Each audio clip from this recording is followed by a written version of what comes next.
sekarang kita lagi ada di Gunung Uhud. Bismillah, sekarang kita sedang berada di Gunung Uhud. Gunung Uhud ini adalah sebuah gunung di utara Madinah dengan ketinggian sekitar 1077 meter. Gunung ini adalah lokasi pertempuran kedua antara Rasulullah bersama para sahabat dan pasukan kafir Quraisy Mekah. Pertempuran Uhud terjadi pada tahun kedua Hijriah. Kaum muslimin yang berjumlah 700 pasukan dari Madinah yang dipimpin oleh Rasulullah tempat di barat laut Jazirah Arab dengan kaum kafir yang berjumlah 3000 pasukan yang dipimpin oleh Abu Sufyan. Dalam perang Uhud ini, kaum muslimin mengalami kekalahan dan pasukan kafir Quraisy memenangkan pertempuran ini. Gunung Uhud berbentuk dari batu granit berwarna merah memanjang dari tenggara ke barat laut dengan panjang 7 km dan lebar hampir 3 km. Gunung ini adalah gunung terbesar dan tertinggi di Madinah. Di kaki gunung bagian selatan terdapat pemakaman para syuhada. Salah satunya adalah Hamzah bin Abdul Muthalib, paman dan saudara sepersusuan Nabi Muhammad SAW. Bapak Ibu sekalian, jadi mungkin kita di sini penting kita memperhatikan beberapa panduan penting ziarah ini ya, ziarahnya. Tapi sebelum itu mungkin kita mengucapkan salam dulu kepada para syuhada ya. Kita baca Assalamualaikum Assalamualaikum minal mu'minina wal muslimin wa inna insyaallahu lalahiqun. As'alullah lana wa lakum al-afiyah. Kalau kita lihat artinya apa? Kita memberikan salam kepada para syuhada. Kemudian kita berdoa kepada Allah Subhanahu wa taala keselamatan atas mereka ya. Dan kita akan menyusul mereka, insya Allah lalahikun. Artinya semua kita di sini suatu saat pasti akan kembali kepada Allah Subhanahu Wa Taala. Jadi ini generasi emas, Bapak Ibu sekalian ya, sudah terbaring di sini. Apalagi kita yang generasi bukan perak, bukan apa ya, sangat jauh dari para sahabat. Jangan berharap mau tidak mati ya, atau immortal, nggak bisa. Semua pasti akan mati kembali kepada Allah Subhanahu Wa Taala. Ya, ini panduan penting yang pertama, tidak boleh kita sengaja melakukan safar untuk berziarah ke kuburan. Jadi kalau misalkan ada orang yang datang ke Madinah demi ziarah kubur, itu tidak boleh. Begitu juga di kuburan-kuburan Indonesia. Jadi misalkan kita safar ke daerah tertentu hanya untuk melihat kuburan, itu tidak boleh. Kemudian yang kedua, adabnya adalah kita memberikan salam kepada ahli kubur. Ya.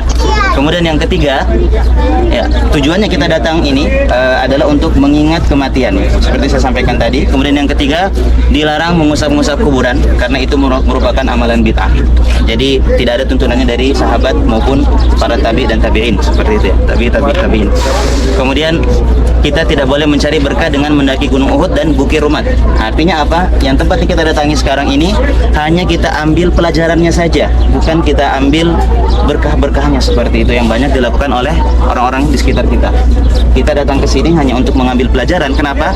Pelajaran itu lebih penting karena kalau dia membekas di hati kita, kita punya semangat atau spirit untuk melakukan ibadah seperti itu. Jadi tujuannya itu. Kita mengambil safar ini untuk mengambil hikmah di sini. Dan juga saya sampaikan kepada Bapak Ibu, kita nggak usah terlalu pentingkan detail tempat-tempat ya. Misalkan kenapa seperti ini sekarang, kenapa seperti itu sekarang, karena tempat itu bisa berubah. Tetapi kalau pelajaran yang kita ambil itu tidak akan berubah selamanya dan itu akan selalu membekas di hati kita seperti itu. Ya baik, mungkin hanya itu yang saya sampaikan di sekitaran ini. Jadi kalau misalkan kita melihat tempatnya, Bukit Uhud ini dimulai dari sini sampai ujung sana ya. Jadi membentang seperti benteng yang melindungi kota Madinah. Seperti itu. Jadi dulu ketika Nabi SAW itu kalah di perang Uhud, beliau berlindung di Bukit Uhud, kemudian naik ke atas Bukit Uhud seperti itu. Jadi nanti saya akan tetap menceritakan. Jadi di sekitaran ini ya, kaki-kaki Gunung Uhud ini, disitulah digali lubang-lubang ya, kanal-kanal seperti itu untuk menjebak Nabi SAW. Juga sedikit saya ceritakan ya masalah para sahabat yang ada di sini. Jadi dulu kuburan Uhud ini itu tidak dikumpulkan di sini. Jadi ada dua riwayat. Jadi ketika para sahabat meninggal, syuhada itu dikuburkan di mana dia mati. Seperti itu. Akhirnya tersebar di mana-mana. Riwayat yang pertama itu terjadi banjir bandang. Jadi terjadi banjir bandang di kota Madinah. Akhirnya para mayat itu naik sendiri ke permukaan. Akhirnya diinisiatifkan untuk dikumpulkan di sini. Tapi begitu mayat itu naik, penduduk kota Madinah melihat keajaiban itu apa? Badan mereka masih sama seperti ketika mereka meninggal.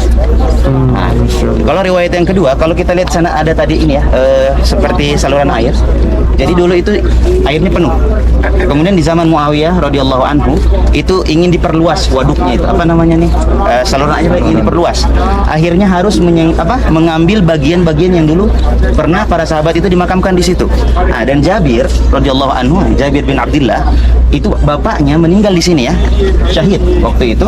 Kemudian Jabir ingat di mana tempat ayahnya dikuburkan dan kebetulan pada saat itu ingin digali juga karena ingin dilebarkan ya tempat perairan itu yang sekarang sudah tidak dipakai lagi karena penduduk Madinah sudah pakai ini pipa-pipa seperti itu. Akhirnya ketika Jabir itu menyangkul, nggak sengaja kena kakinya bapaknya. Pas dilihat masih mengalir darah yang ya subhanallah. Artinya ini kita mengingatkan kita kepada bahwasanya agama ini benar dan janji Allah itu benar ya. La tahsabanna alladziina qutilu fi sabilillahi amwat bal ahya. Mereka semua itu hidup di sisi Allah Subhanahu wa taala. Jadi kita tidak perlu lagu dengan janji-janji Allah Subhanahu wa taala dan janji-janji Rasulnya. Tapi mereka mendapatkan kemuliaan itu kenapa? Karena pengorbanan mereka. Karena pengorbanan mereka yang tidak mudah ya. Tidak mudah, berat pengorbanannya, harus mengorbankan nyawa. Tapi dengan nyawa itu mereka bisa membeli surga Allah Subhanahu wa taala. Baik, itu saja mungkin